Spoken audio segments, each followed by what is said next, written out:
Here we are. We got MJ, Smog Tech, station owner out of San Francisco. We're going to get some rumors clarified, just get an update on what's going on here in California. And if there's any other Smog Techs or Smog Shops owners out there that want to do a video like this, video chat, comment below, please, and we'll get it going. Where are you guys? Where's your shop at again? Hey man, so I'm located in the Mission District of San Francisco, predominantly Latino neighborhood. The business that I own or operate, it's been going on my fourth year now. It's been up and running since 1991, so it's pretty like well established. And yeah, I'm just continuing the legacy of the previous shop owner. You know, just being a stand-up guy and somebody that the community can go to when they need their smog checks, man. Yeah, so that's actually my second shop. I have another one in Vacaville that I own or operated for like another 5 years, and now I'm just kind of doing a partnership and absentee ownership type thing. Nice, nice. All right, getting into it. The smog business, has it slowed down at all?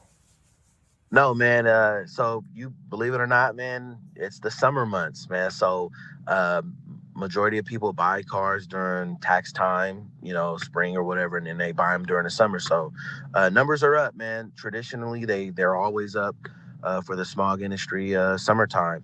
So yeah, business as usual. Had a very busy day today. Not one customer has asked me about a stop to the emissions program since Trump took office. So just business as usual. Nice, nice. All right, so your most common fail on any car? Most common fail, it's a two-parter. So like for a 99 and older, I say the majority of my failures will be air intake tube tears or collapsed or leaking or broken PCB systems. For the 2000 newer vehicles, monitors, of course. Yep. And then for my older vehicles, you know, 95 and older, it's always that tricky evap or yeah, sometimes time and check, you know. Nice, yeah. All right, then on the older cars, how many 95, how many bar 97 smogs are you doing a day? So I wouldn't even count it as a day. On a, any given week to week, I'm probably only doing 2 to 3 older cars a week, and I am one of the only guys in the city that actually services older cars because I've had my license since 2007, you know, when we were actually taught about carburetors.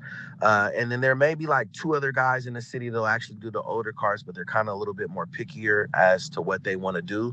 But I accept every car on the road from Peugeots, older Volvos, you know, Alfa Romeros, you know, 1980, 79 motorhomes. I do everything. I turn no customers away.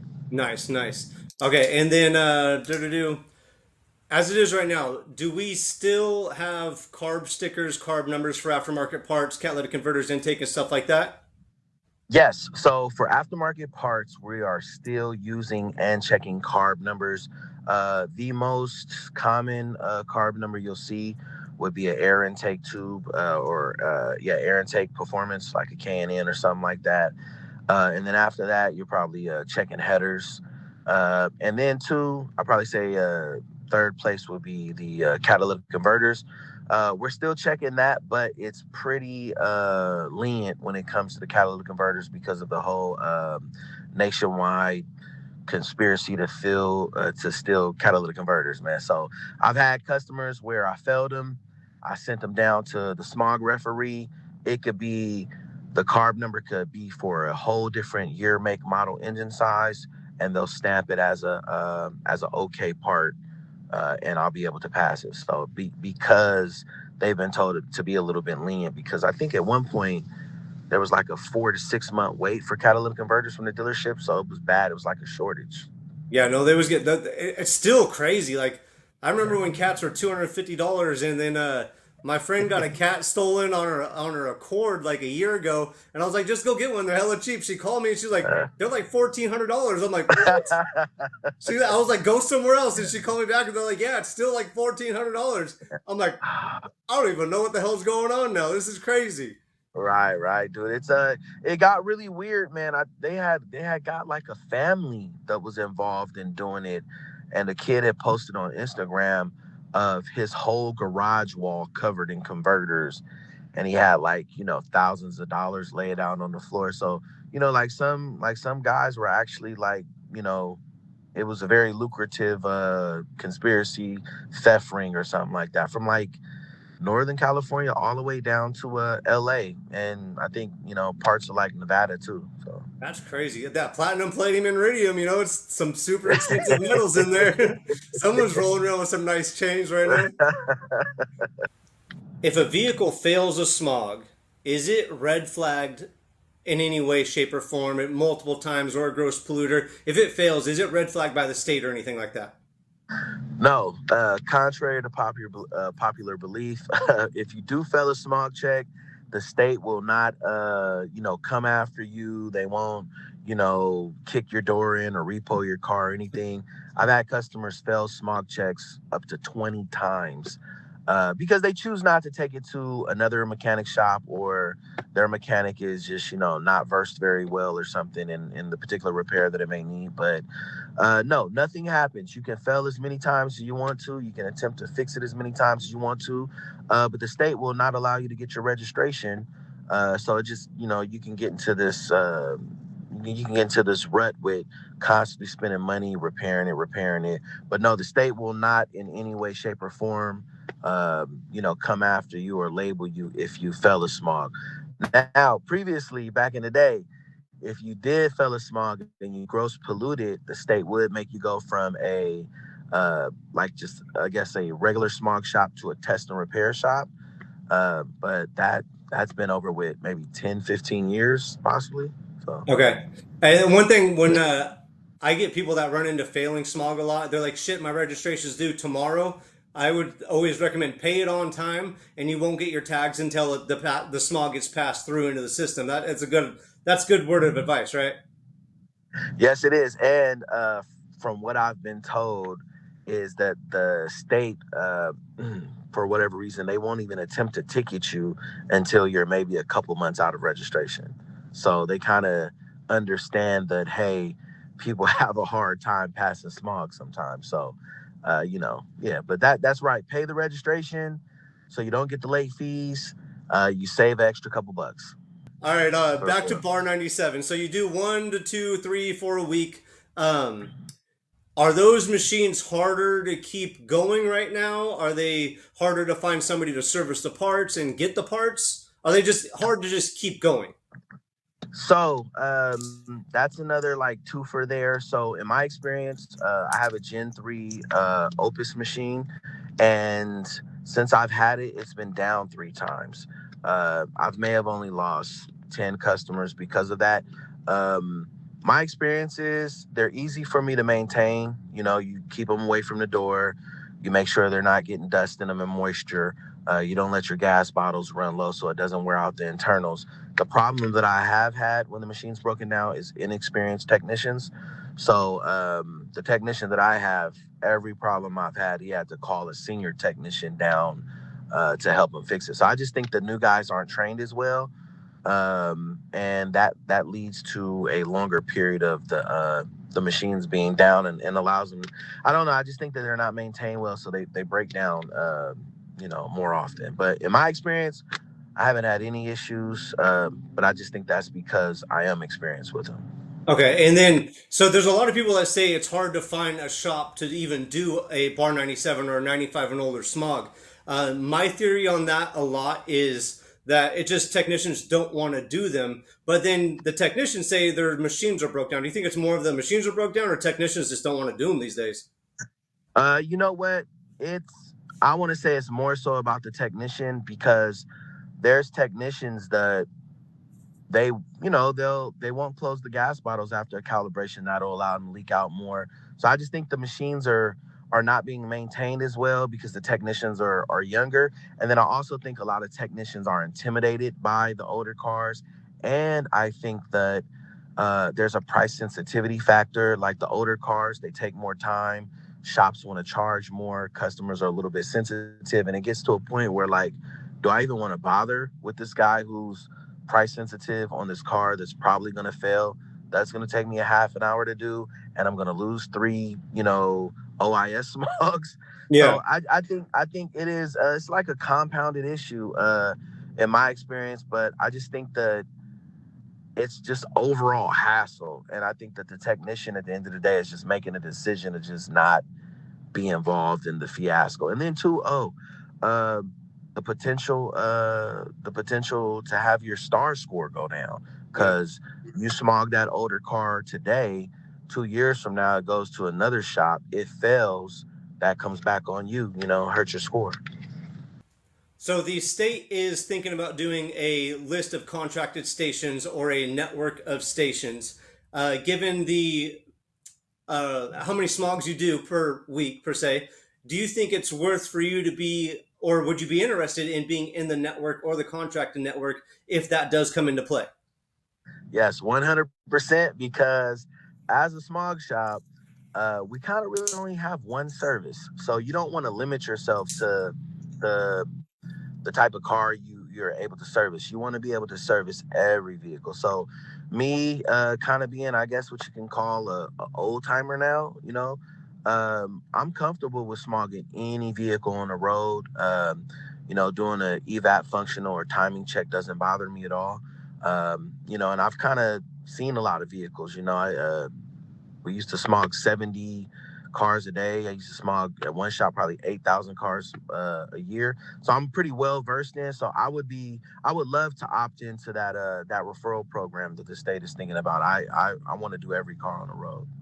Nice. I do. I remember when back in the day, 7 days a week smog. I think I started smogging back there, what, like '07. So it was pre-Star, pre-OIS, driving on the dyno. Like we would do 70 cars a day on the dyno. The It was good old nuts, days. dude. Yeah, that was the good The old good days for old sure. days. Okay. Yeah. Where was I at on that one? What do you think about that? Da-da-do. So there is rumors out there that shops are going to be doing vehicle inspections, and there's one particular YouTuber out there that already said that inspections, so vehicle safety inspections, have started in the state of California. I know on the OIS on the lower right hand corner, I believe it's OIS Viz or Viz OIS.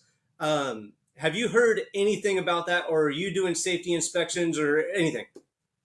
Yeah, so as you may know, for vehicles that have been in accidents and labeled, well, what's the label that they've been labeled? They've been labeled Salvage. salvaged. So when you have a salvage vehicle, California does require a safety inspection, but we have always called it a brake and lamp. But I believe they revamped the brake and lamp from a paper certificate to a digital certificate. So when they made the switch, they said, okay, we're going to revamp the name too. So from my understanding, a vehicle safety inspection is nothing but just a new brake and lamp. But I could be wrong, but from what I read, I believe it's just I believe it's just a safety inspection. In California, they're more concerned about pollution levels, so I don't believe they're gonna mm, you know, make it mandatory to do safety inspections on every vehicle. I believe that's just for salvage vehicles. Okay, from the rumors out there, like other technicians I talked to, um, there was one he's already doing. He does the brake and lamp or new vehicle inspection, whatever. He thinks that if the state loses smog, they might go to a safety inspection type format, which would include plugging into the OBD2. But that's just hearsay, and that's the reason why I asked that. Yeah, I believe, California is a very smart state, and um, I think that that's a possibility. I haven't heard that from anybody, but that could be a possibility. That could be like a backdoor way. If Trump was successful in ending the emissions program, that could be like a backdoor way to kind of still make sure vehicles are like in, I don't know, like have Compliance. like an operational standard or something. Yeah. Yeah. Okay, Yeah. so bouncing back a little bit to OBD2s. So the state Bureau of Automotive Repair in their last meeting was talking about 96 and 99, moving those to the OIS machine. So it's just a OBD2 test, no more tailpipe test. What's your thoughts on that? I think it's a very stupid thing to do. I constantly have 1996 to 1999 where, hey man, you don't have on a check engine light, you don't have any pending active or permanent codes, your monitors are set, and you'll fail the tailpipe test. It happens often. I think the OBD system is like a rudimentary or elementary, however you want to say it. And I think that I'd keep it the same if I was in charge, just because I have some field experience and I've seen them pass the OBD functional check but fail tailpipe all the time.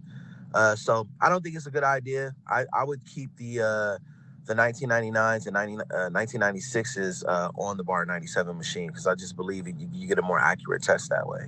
I think so too. I've always said, even like my opinion on carb stickers and all that. If the car passes a tailpipe test, it should be legit. Like in that, Mm-hmm. I don't make rules. I don't. There's nothing to me. But I always thought like your intakes, like this intake, it serves a purpose. You might get better gas mileage. You might see some type Right. of a performance increase as long as it passes a Right. tailpipe. Even like a 2002, if you want to do a tailpipe test and it passes, hey, it should pass. That's just my opinion, though.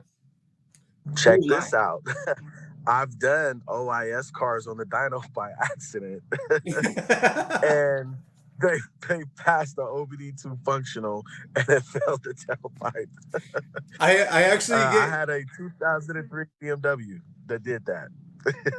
I've actually got a lot of comments saying that like uh, the OBD2 test just proves that the California system is a scam because there's a ton of cars out there that would pass OBD2 but fail on emissions. So it just proves that the state's just trying to take their money.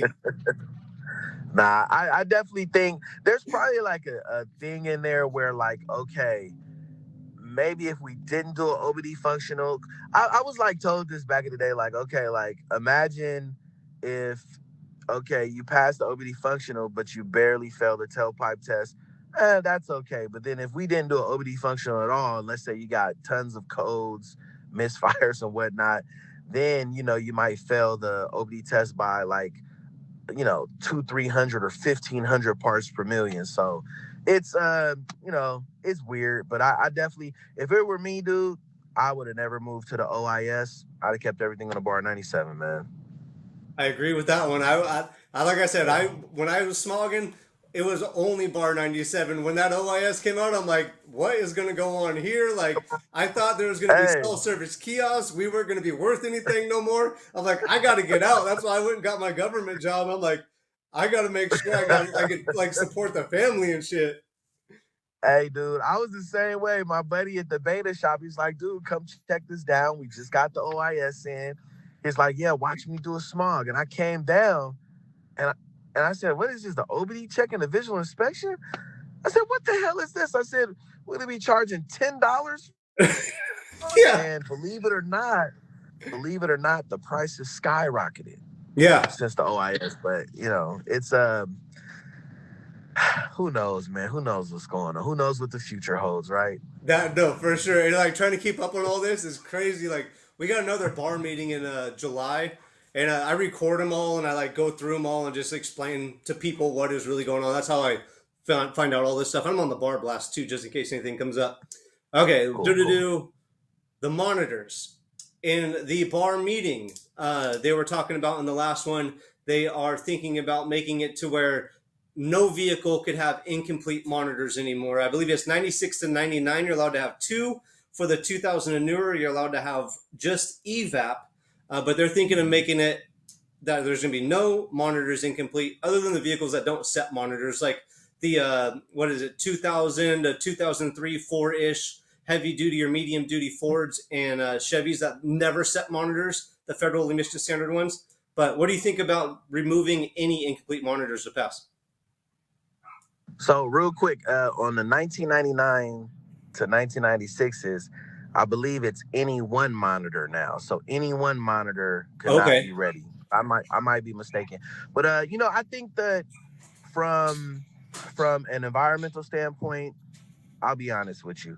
I have customers that come in with EVAP codes, and because we're not checking the EVAP monitor on OIS smogs, hey, man, a lot of mechanics have become hip to that, and they'll just clear the light, clear it. driving around, we all know evap monitors because it's such a substantial system. It takes a little bit longer to set usually. Vehicle to set almost every monitor before the evap coming and pass the smog, while you also have, a large leak, a small leak, a purge valve issue. You just have all these issues in the evap system. So from an environmental standpoint, I would say, yeah, the state's doing the right thing by requiring all monitors to be ready. But from a consumer standpoint, it's just like we all have tests that we have to take. Where what if every test you took, it says, hey, you have to score 100% or you fail? That seems a little bit like, I don't know what the word is, but that's like a little bit too harsh for me. Yeah. So I would support at least having, like, like, hey, 90% of the monitors ready, because uh on any given day a vehicle can be in a position to where the monitor's not set. So I think that they should allow like some leeway. It shouldn't be 100% or nothing.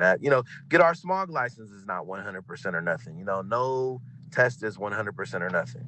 So That's true, and I appreciate that correction. You are right. It is any one monitor. I'm sorry. Yeah, okay, any cool. one monitor incomplete for the 96 to 99, and then 2000 newer is Okay, only evap. You're right on that. So I appreciate the correction on okay, that one. cool. Um, Now Leno's law. You know about that one? I do. So I'm a little bit on the fence about the Leno's law. I don't support it because we already have a exemption for vehicles 1975 or older. And it used to be a rolling exemption of 25 years, but I believe that was stopped with Gray Davis or Schwarzenegger or something like that for environmental reasons.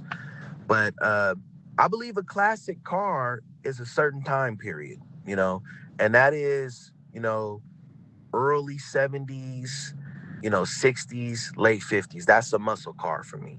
And I think if, they do this rolling exemption of 35 years, like we talked about, is a Toyota Tercel, is a Suzuki, is, I don't know, is shit a, like, what was a 1988 Ford Mustang going to be considered a classic car?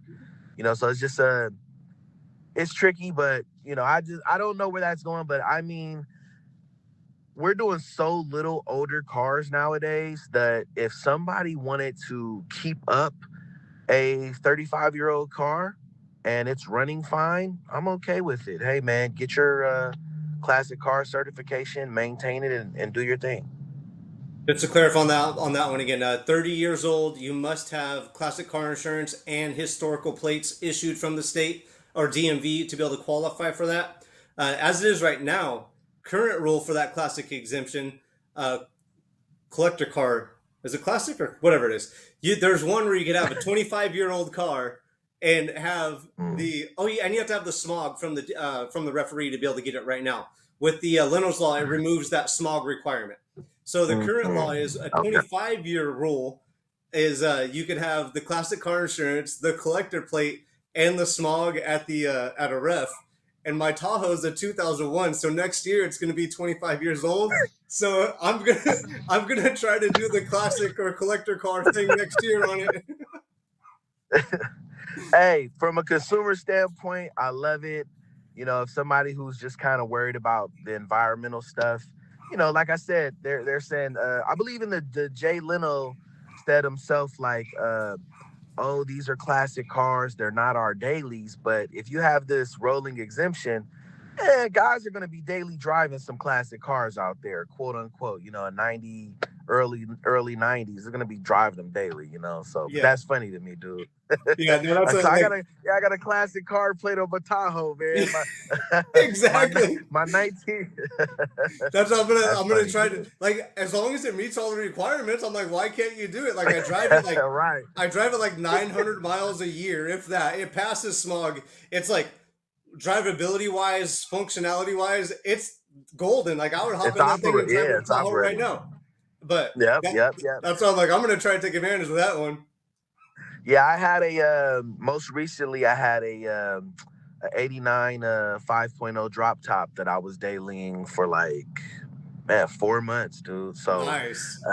I would love to get a classic car exemption I know, on for that. real. See? That'd be cool. That'd be cool. Okay, so there's another rumor out there that there is a opt out. Like people, I don't even know where this is coming from, or like I don't understand it at all. But have you heard of any opt out options for smog inspections at all? I have not. That's totally bogus. The only thing close to that that I know of is that, well, people believe that everybody in California has to have a smog check on their program, but that's not true. I believe it's only in the smoggiest parts of the state. So, Death Valley, Palm Springs, I want to say like Yosemite, Grass Valley. Those are like no smog areas, I believe. So I know if you register your vehicle in a particular area, some areas don't require smog checks, but I'm in an advanced area. And San Francisco, we 100% require smogs. There's no such thing as an exemption. And yeah, we're operating as usual. People are doing them every day, and yeah, same as it always been. And it's a biannual smog inspection, so every other year, correct? Yes, every other year. That's right. Okay, so with the smog areas, I believe there's enhanced, two-speed idle, and change of ownership areas. So Right. here in like the Bay Area, the Valley, we're in an enhanced area where a biannual smog inspection is required. Mhm. And then I believe if you move up more towards like Oakdale, maybe a little bit further into the hills, it becomes a TSI to where Mm. it's still a biannual smog inspection, but it doesn't take TSI. the dyno test. It's just a two-speed idle test. And then the unpopulated areas, Palm Springs, um, Arnold, Angels Camp, those would be like a Yeah. change of ownership only smog areas. Right. Correct. Yeah. You're 100% right. So, you may like, do you initially have to even do a smog if you register it out there, or only if you did change of ownership? I'm gonna tell you. So I'm not sure if you ever saw my green Mustang. I had a Yeah. '95 Mustang. We poured out I 347. remember. So Yeah. that I we remember. supercharged it, we cammed it, we did everything, and Uh, I registered it in Angels Camp. So that was a change of ownership area from Livermore. They made me smog it, and somehow it passed. I don't know how, but it passed getting it to Angels Camp, and I never smogged it again because that was a change of ownership area. And then when my yeah. uncle Yeah. moved out of state, I'm like, what am I gonna do? I ended up selling it to my cousin in Georgia because there's no smog out there because I wasn't a smog tech and I didn't know anybody that could help me out anymore. So, Yeah. so to Yeah. get it, I've heard of guys. I've heard of guys getting specialty vehicles and registering them like in Clear Lake. And I think, yes, initially they had to smog if it was registered previously somewhere else. But I think like if you like buy it new and you live out there, I don't think you ever have to smog it. Or like say if you buy it new, your 8 years go by, and then I think once it's registration time, I think it's no smog or something. okay. So yeah, I don't And know. you actually just brought up a really good point that I was getting to next. So one of those things, the opt out thing that I'm thinking is a confusion part on some people. For instance, this guy hit me up telling me I'm BS. I don't know what I'm talking about because he went and registered his Elantra, I think it was, and he lived in San Francisco, and he didn't have to pay I mean, he didn't have to do a smog, but he paid a smog abatement fee. So I asked him, I'm like, what year was your car? And it was a 2020 or 2021, around there. So I was like, dude, in California, you don't need a smog until it's 8 years old. So of Correct. course you didn't Correct. have to do the smog because you're in the smog exemption window. And so, as it Hmm. is right now, a vehicle doesn't need a smog until it is 8 years old, unless it changes ownership after what, 4 years old or something like that. Right. Yeah. After 4 years, you do a change of ownership. They're going to require the smog. And you could help me out with this one, but I believe when you start smogging your vehicle, it is a biannual smog check. But every year you don't do a smog, you still pay a smog abatement fee. So I think you actually pay for the smog every year, believe it or not. You But you know could what? correct me on Oh, that. yeah. Oh, you're talking about on the ones that are 8 years and younger. Yes. Yes. So every year you Yep. can even check on newer ones. I think they're charging the newer ones with the smog abatement fee for California too. I think they are. From Yes, I my think you. understanding, Yeah. you're right. I think you are paying a smog abatement fee every year, not the cycle year that you would be on. It's Right. $22 or $37. I get conflicting reports on that, Right. but you're paying Right. that Right. Right. fee every year until you actually need the smog. Yep. Yep. So hey, California's getting their money no matter what, man. Yes, That they is are. true. The That is true. It's crazy. That's what I think. A lot of people are getting confused that the opt out thing. They're just falling in restrictions, or what is it, like exemption areas that are already in play, Yeah. and they're like, oh yeah, like somebody out there is right. There's no more smog because they actually fall in an exemption window or are not in an enhanced area. I think that's what's going Right. on with Right. that. Okay. Hey, I didn't believe smog was such a hot button topic, man. But I'm happy it is. I feel important again, man. You are. I appreciate it, man. Like, there's Right. so Right. much going on, and like, California is huge. We have 30 million cars registered in California. Maybe 31. I might be a little bit off on that. The highest number of cars in the states. So it's a really a hot topic. And then you throw in CARB makes all these crazy rules that 17 other states follow, and there's a lot of people outside of California that feel that California is just restricting them and their vehicles. So that, like, it's not just in California. This is a hot topic all over the United States right now, because it's randomly placed states that are following California's rules, and people just feel like CARB is restraining them from like doing diesel deletes and throwing turbos on their Honda Civics and stuff. Like, it's nuts. So this is a super hot topic. Right. It's crazy. All right, we're going to Right. move Right. on to the federal type stuff. Make sure I'm not missing anything. We did the vehicle inspections. Oh, have you heard anything about doing like mileage checks, like the state charging per mile or anything? Have you heard anything about that? So I wanted to tell you about that, man. So back in the early 2000s, man, we were doing 60 to 70 cars a day. And it wasn't just us. There were shops that were doing more. I remember it was a story about a shop doing like upwards of like 2,000 smogs a month in like LA.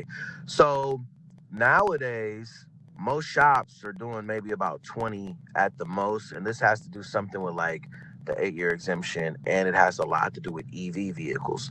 So there's so many EVs on the road now that California is not making the same amount of money, I believe, from the gas tax. Yeah. So they want to move from a gas tax to a mileage tax. Yeah. That's only thing I think I've heard about the mileage check, if I'm not mistaken. But I know I've also heard that if you like drive a certain amount of miles a year, they want you to like pay higher insurance or something. But as far as like doing a mileage check as opposed to a smog inspection, I haven't heard that. Okay. I'm going to fill you in a little bit on that one too. So Okay, good.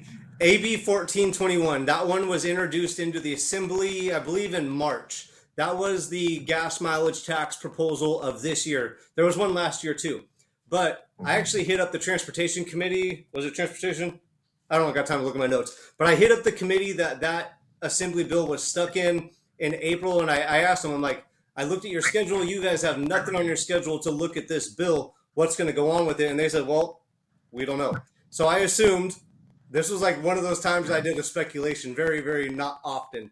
I assumed that bill was going to die in assembly or in the transportation committee because they had no meetings on it. Well, it did.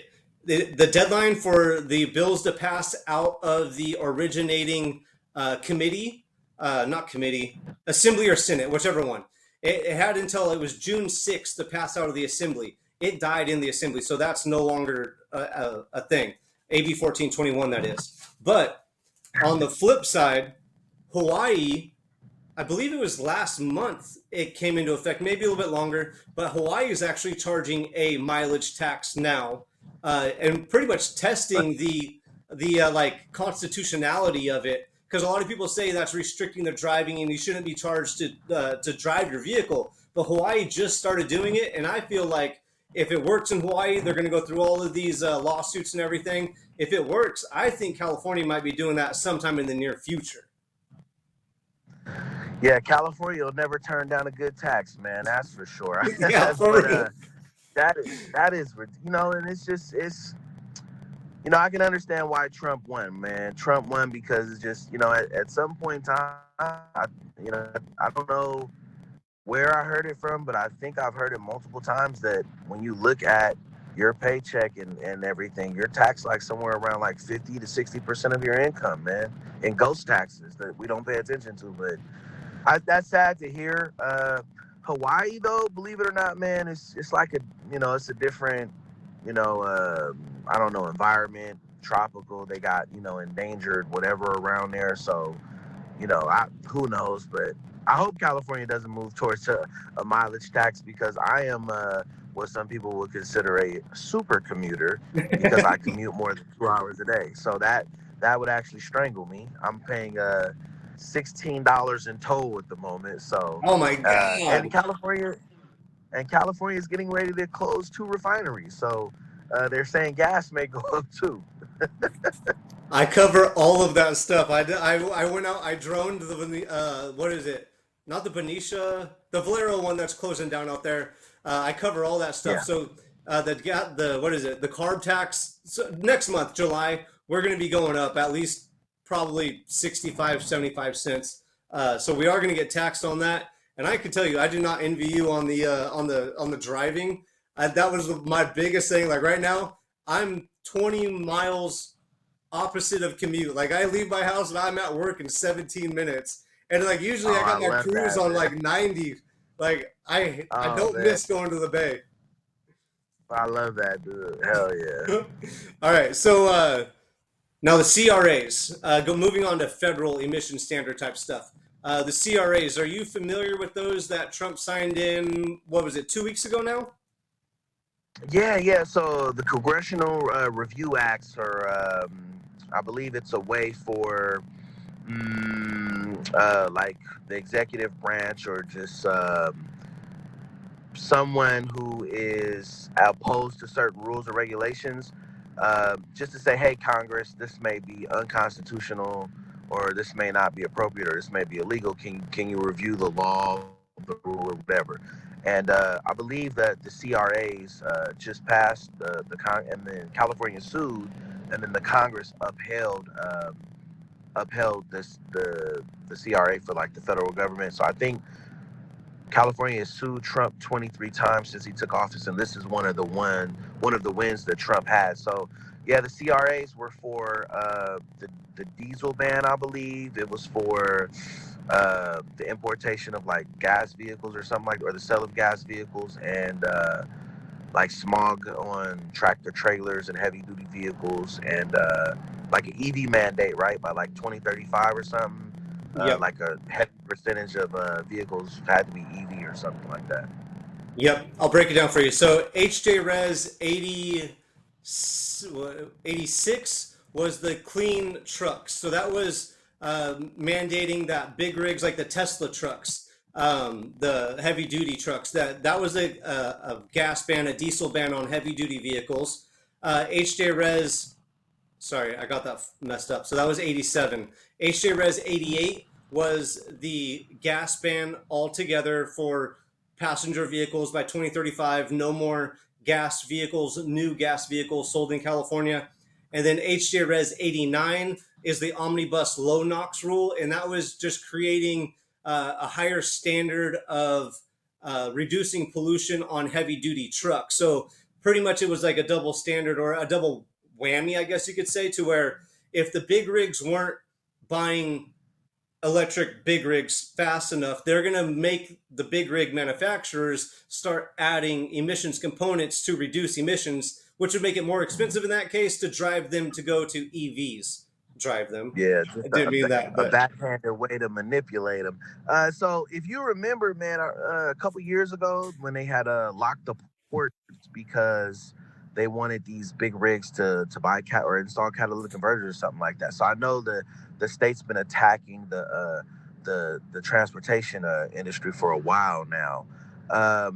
So hey, Trump won, which means that for the next 4 years we're gonna slow down from those mandates. But I think when Trump's gone, man, another backhanded way, California will scheme its way around somehow to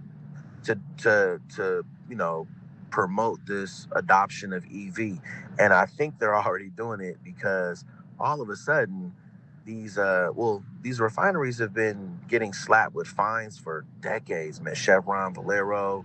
Uh, why all of a sudden now are you trying to close them down? Are you trying to force us?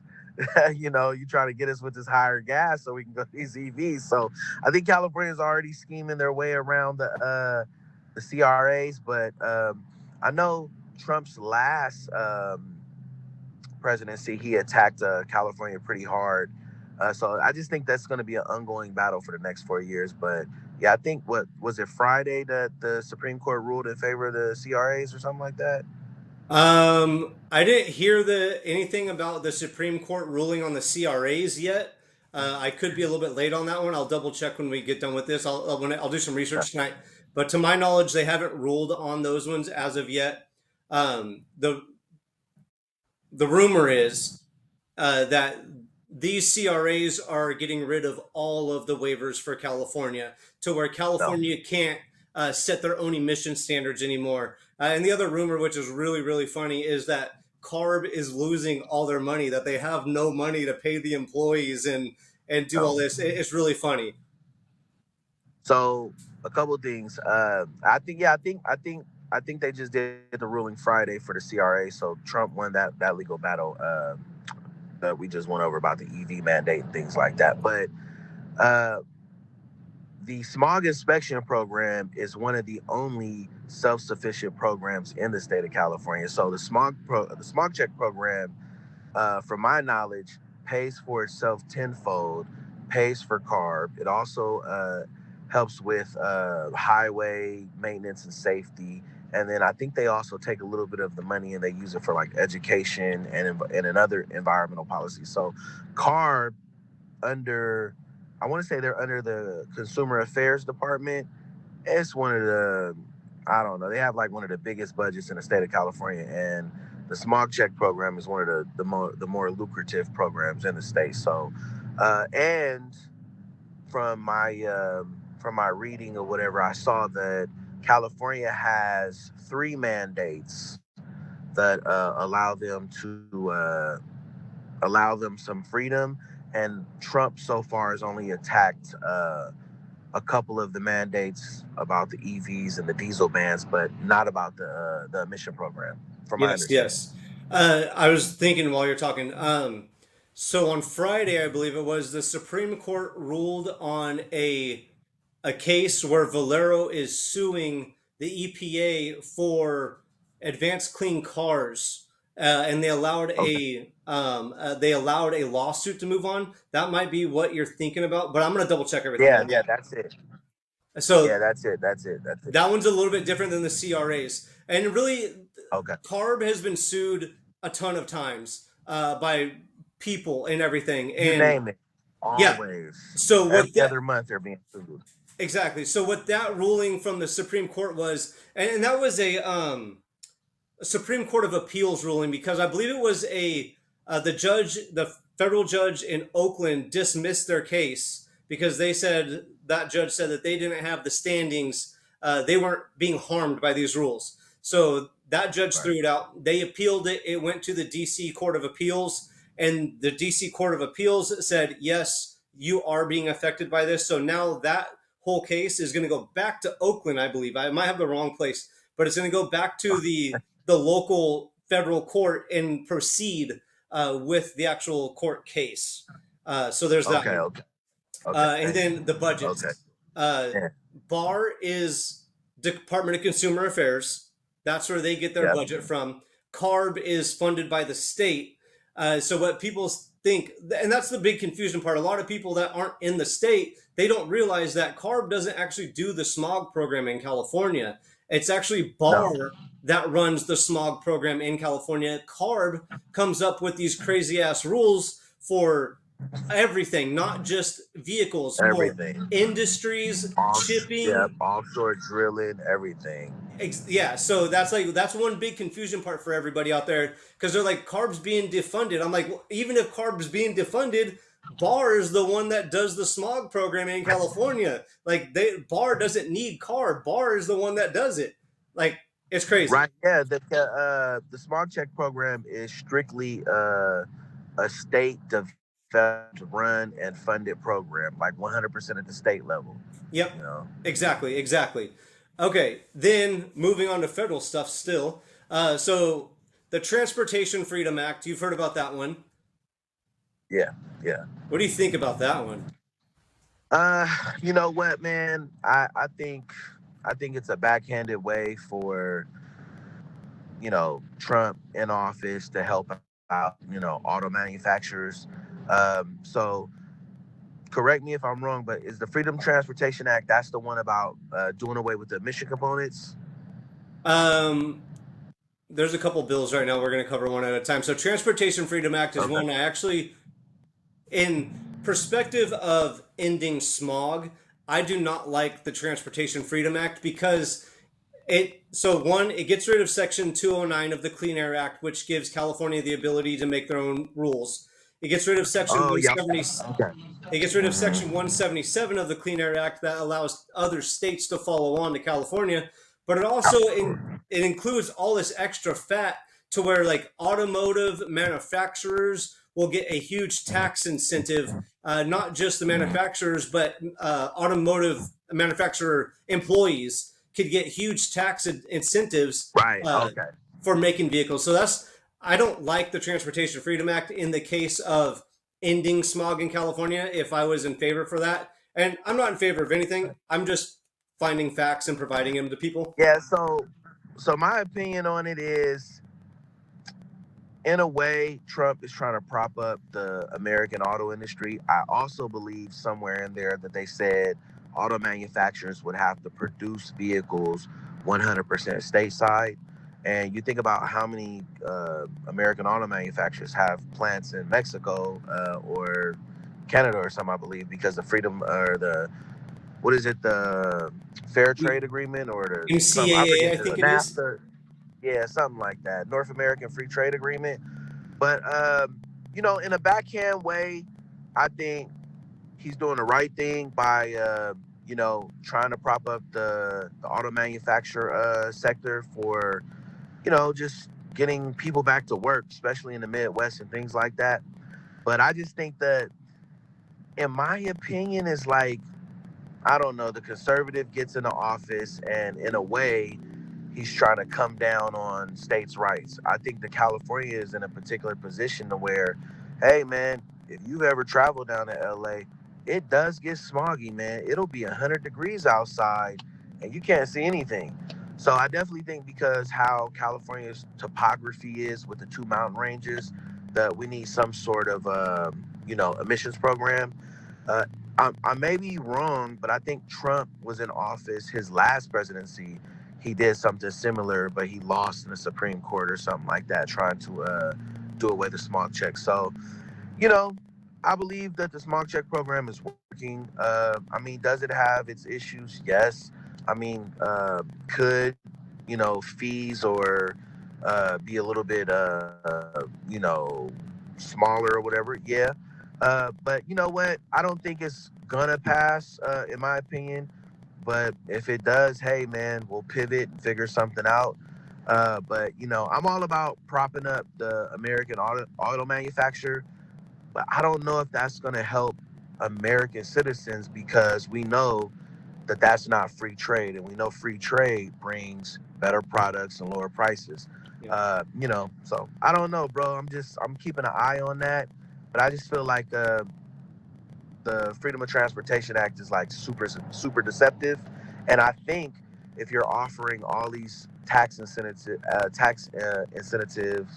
to these American workers, and you want to bring auto manufacturing back stateside, Americans require a higher wage. Yep. Higher wages will cause auto prices to skyrocket. So I don't know. Couple little things on that. So Yeah. the last time Trump was in office, he got rid of advanced clean cars. I believe it was two with an Too. Yep. executive order. And back then, I think that was in 2018, so I had just stopped smogging. But to my knowledge, smogs never went away and nothing ever changed. And then in 2022, that rule was reinstated because a executive order By could Biden. be reversed at any time, pretty much. Yeah. Yeah. Yeah. Biden rolled back all of Trump's. I don't want to call it like nonsense, but Biden reinstated like California's ability to pretty much set its standards. And a lot of people don't understand, like, just as far as just environmental research and automotive engineering, man, they do a lot in California with these schools that they have out here, these universities. So California kind of pushes the envelope. And when Trump made an attack on California's first presidency, Biden just kind of came in and rolled back on everything that he did. So, and I think that's what's gonna happen this time around too. But I don't know, man. Trump is like super savvy, and he definitely does know how to make a deal. I just think right now it's a lot going on with immigration, this whole Iran thing, and you know, I heard too, man. He has like a really jacked up approval rating, like maybe one of the lowest approval ratings in the first 100 days of a presidency or something like that. But I don't know. I don't think that. I don't think that the Freedom of Transportation Act will pass. Just like we're having issues with the big beautiful bill. You have a Republican Congress. It's not passing right now. So Yep. Uh, yeah. on Transportation Freedom Act, it was introduced in March, I believe, and it has not made any progress. It's only been introduced. It hasn't made any progress at all. There's two Yeah. other bills. They're called the Stop CARB Act. There's one in Senate and one in the House. They're the same exact bill, one in each house right now. So what the Stop CARB Act would do is it only attacks Section 209 of the Clean Air Act and Section 177 of the Clean Air Act and has no other fat on that bill. So if either one of those bills pass, that would cause California to lose the ability to make smog standards per se, and other states to follow them. So pretty much, I Right. would assume your It opinion. would make it Congress's sole responsibility, right? If they wanted to have an emissions program or not.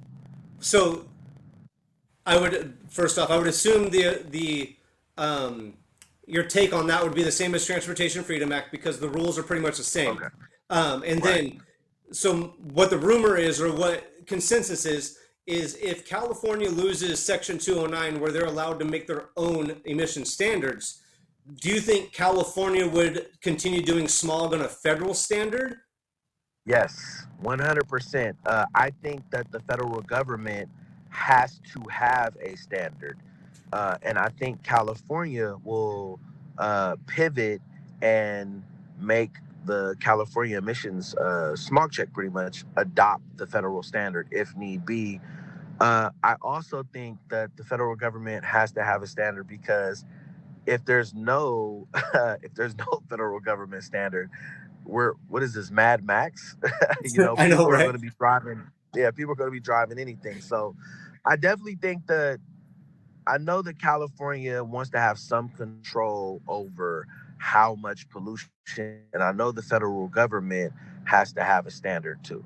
So I think California will pivot and say, okay, well, yeah, we want you to be at lower than 100 parts per million, but hey, federal government's calling for 300 parts per million, 400 the limit. So hey, we're gonna set it right at 400, right at that limit. So I think that it'll probably be an easier test, maybe. But I think California is pretty savvy, and I don't think the smog check will go away, but they may adopt more lenient standard. Get this fun fact. In Arizona, they have smog in what is it, Phoenix and I want to say Tucson. I'm probably wrong, but there's two They populated got areas. smog in Arizona, bro. Yeah, and get this. I did not know that, dude. They smog That's to a like a federal super That's like a super conservative state. They have smog check. dude, and their gas prices are controlled by the local governments too, which is crazy. But other thing. So in Arizona, in those two populated areas, they smog all the way back to 1966. What the f? Isn't How do that they pass? I don't get it because there's no catalytic converters. What, until 75? Right. That is what. What are they smogging? Are they just making sure the hoses are hooked up or something? That I don't get it either. But so if Yeah. California was to adopt federal standards, they could make the standards less, but they could bring way more cars into the program, which would completely defeat the purpose of like Leno's law and everything. So it could screw so many people that have all these older, nicer, classic cars to where Yeah. now they're gonna have to smog them somehow. I don't even know how it would work. Hey, California would love that, bro. What a man! Oh my God, dude, that would be insane. I would love that as a business owner. Yeah, bring that 66 in, man. I'll smog it all day. Yeah. Um, And it's then just we're. Oh, go ahead, bro. I'm listening to you. on the flip side of that, Texas, in their most populated areas, they have a smog law too. And I believe it's Texas. I'm going to say Texas. And they only Yeah. smog vehicles that are what? I think it's 25 years and younger. That's it. If it's older than 25 years, it doesn't need a smog. So even if California was to have a federal smog, the doors are open to anything. There's no exact set compliance for federal rule. Everybody could pick and choose what they want out of that federal rule. And in a way, I believe that, and I'm okay with that because that's how it should be. The federal government should have like let's say a blueprint or a framework, and then we should allow the states to pick and choose what they need because Yep.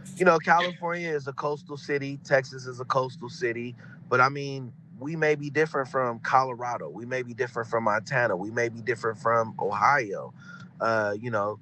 So I don't know. I think that that's weird. I think that that's funny too because I didn't know Texas and Arizona had a smog check program. So if we were to adopt whatever standard they have, I would love it, man. Hey, let's bring all these old cars back into the smog check program. Uh, Oh, hey, I would love it. a caveat on the Texas, they don't do diesels. I believe nobody does diesels in Texas, but it's all gas vehicles in their Okay. populated areas. And last but not least, if somehow smogs became illegal in California, could a smog shop perform a smog inspection?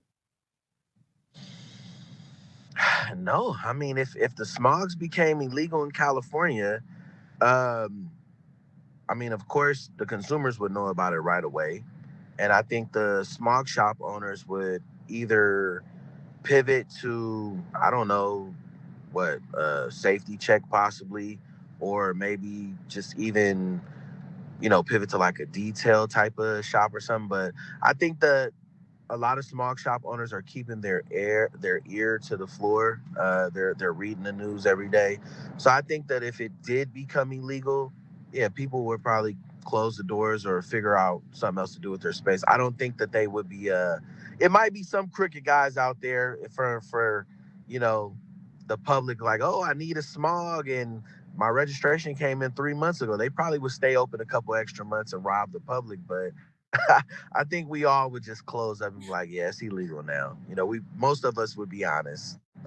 That's what I was thinking too. Because when people say they're like, "Oh, the crooked smog shops will just keep doing smogs," I'm like, so when I explained to them like, when you do a smog, it connects to the state every time, and then the certificate prints up from the state on your computer, pretty much. So if the state said smogs are illegal, you wouldn't be able to connect to the state. So what are you gonna do? Some guy's gonna handwrite this thing that says you pass smog, give me $50. Like, I don't get it. Right. Every time we log in to do a smog check, we have to connect with the state server. So I would assume that if the rule came down that smogs were illegal, the servers would send out a mass message or like turn the servers off or Yeah. disconnect communication somehow. So um yeah, nah, the speculation is wild and it's funny, man. But yeah, no, most smog shop owners, we would close up, pivot to be maybe a detail or like a traditional repair shop, or we would do something with the space we had, or most guys would just break the lease and close down. Yeah, of course. All right, I think that's it. Just recap real fast. We're still doing smogs in California. Still doing them. I actually had a nice busy day today, so and all my buddies are still doing them. And I have buddies, from Los Angeles to Merced to Sacramento, and a dozen or so in the Bay Area, and we're all still doing smogs. CARB stickers are still required. Yes, we still need carb stickers if you want to do some aftermarket headers, or if you want to do some cold air intake. You still 100% need a carb sticker. Yes. And we're not doing mass vehicle inspections at this time. um, Everything is 100% how it was before Trump got into office. Everything is exactly the same. Okay, perfect. All right. Appreciate your time. Where was your shops at again? So I am in the Mission District of San Francisco. My name's MJ. The name of the shop is San Francisco Smog. Hey man, you got an older car, no matter what it is, a motorhome, you have a troublesome vehicle, or you just want to come talk cars with me, come on down, man. We're located at 3300 Cesar Chavez Street in the Mission District in the great city of San Francisco. Cool. And text me the contact info for the shop, address, phone number, all that stuff. I'll put it in the link description below. And anybody can hit you up if you need a smog. MJ's a great guy, and I've known him for a long time. He's helped me out on some customer vehicles, and can't say anything bad. So I really appreciate your time. Thanks for answering all the questions. And if you hear of anything changing, let me know. If I hear of anything changing, I will let you know. All good, brother. Talk to you soon. Hey, I'll talk to you soon.